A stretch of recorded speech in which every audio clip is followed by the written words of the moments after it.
Torah in 2 minutes-ish. There are folks out there who say that the Torah contains horrible, horrible things. And they're right. It's so important to know that they're right.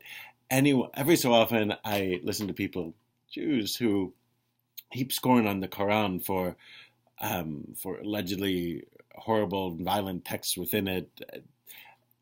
And it's as if they've never read the Torah, never shown up this week in Shul, what Parshat Mattot-Ma'asei. There are horrible things there. This is the week when the Israelites have a war of revenge against the tribe of Midian, and they kill all the men, it says. And then they go to Moses, and Moses is like, what, you didn't kill all the women? They go back and they kill all the adult women and all the male children. It's horrible. And it's but one part of the tradition. Every people has something that they've done that isn't the right thing. It's true of Americans. It's true of whatever group you can name. The question isn't, did something bad happen? Historically, of course, these things probably didn't happen, but they're still in our holy texts. It's what you do with them. The Jewish tradition has always said you can't read the Torah literally. You always have to read it through an interpretation. The interpretive lenses that we use, that God wants us to build a world of peace and greater justice and greater understanding. Rachamav al kol ma'asav, as I mentioned last week, the great line from the Psalm 145, the Ashrei, God's mercy is on all creatures. We're supposed to try and create a world of justice and love and mercy, and there are wars, and in wars, innocent people, unfortunately, will die. This is something that's supposed to be minimized to whatever extent possible.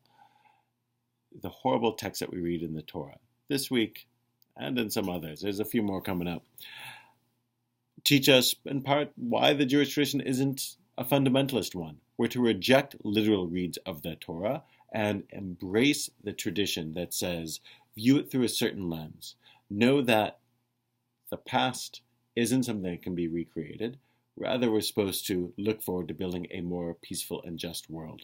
The Torah isn't a book of affirmations. It's a book to be wrestled with. There's a nice chapter in Jonathan Sacks' Not in God's Name, chapter 12, on hard text that speaks about this.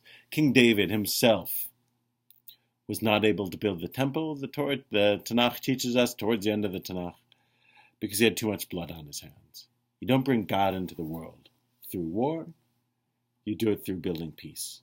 We should be blessed to do that and take our hard texts, admit our faults, admit that they don't describe an ideal, and use them to try and spur us to build a more kind world. Shabbat Shalom.